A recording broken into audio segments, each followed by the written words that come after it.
Tributes have been paid to a Wirral man who died while fighting against so-called Islamic State in Syria. Luke Rutter from Birkenhead joined the Kurdish group the YPG in March. They say the 22-year-old was killed last week during a campaign to liberate the city of Raqqa. Kyle Orton is a Middle East analyst with the foreign affairs think tank the Henry Jackson Society and is originally from Wirral. He's been telling me who the YPG are. So the YPG is an organisation set up originally in 2003, or at least its political branch was, which is another three-letter acronym, the PYD. But they are both operating vehicles for the PKK, which is the Turkish insurgent group. That's been trying to, it was originally a separatist group, and then it wanted autonomy within the Kurdish areas in eastern Syria. And it's ran a really quite bloody insurgency in Turkey since 1984.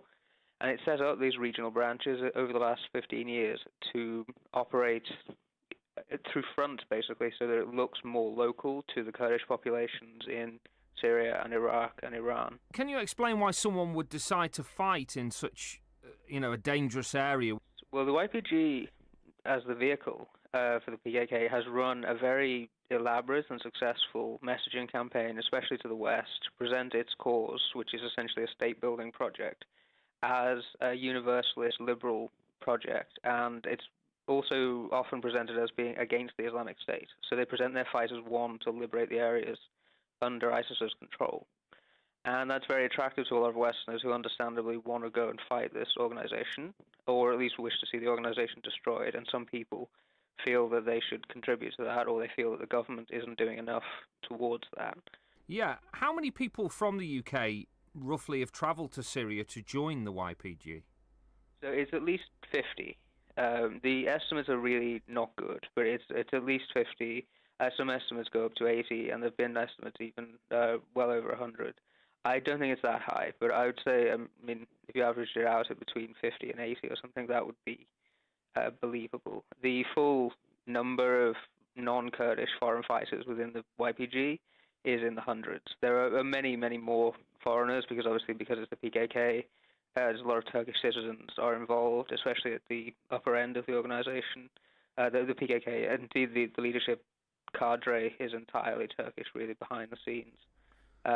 But the non-Kurdish element is in the hundreds from Western countries and some further afield. And in terms of recruitment, are they active in their recruitment, or is it more that they expect, maybe people like Luke Rutter to approach them? It's a bit of both. It's in the initial phases. So the real stream of foreigners going to the YPG starts in 2014. And it's mostly military veterans at that time. And they tend to be quite apolitical, and they don't tend to really know what the YPG is doing other than it's fighting ISIS. And a lot of these people, not a lot of them, but some of them anyway, had failed to adapt to civilian life, and it was easier to live in those conditions.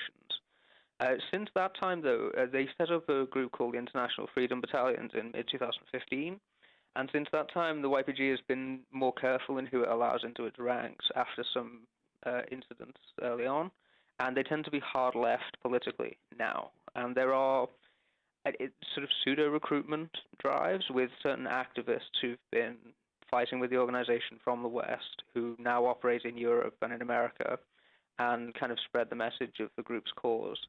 And people can be fairly easily recruited on Facebook and other social media sites because their pages aren't closed down. And Luke also revealed in his video message that he'd actually lied to his family about where he was going and joining the YPG. Is that typical of those who go on to fight for idealist reasons?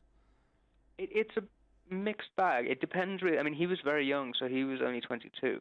And naturally his parents still had a lot of sway over what he could do and would have moved to veto him if he had told them what he was going to do. So in that sense, it's quite normal. In other cases where we've seen really young people in their early 20s going and doing this, they often have been, should we say, coy about where they were going before they arrived. That's Kyle Orton there. He is from the Henry Jackson Society. Your station.